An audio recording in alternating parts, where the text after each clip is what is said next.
Bida-bida ka, 'di ba? Makinig ka. Dapat focus ka lang sa goal mo na pagmanahan ka ng kumpanya. Kung saan ka may pakinabang, dun ka dumikit. Sip-sip ka, remember? Bantayan mo bawat kilos ng katrabaho mo.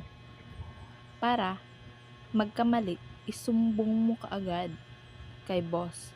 Para ikaw yung bida-bida. Bida-bida ka, 'di ba?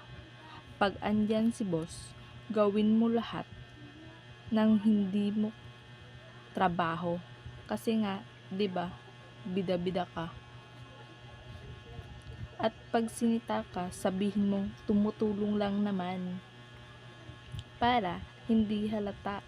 Pag di mo kayang gawin yung kanyang trabaho ng katrabaho mo,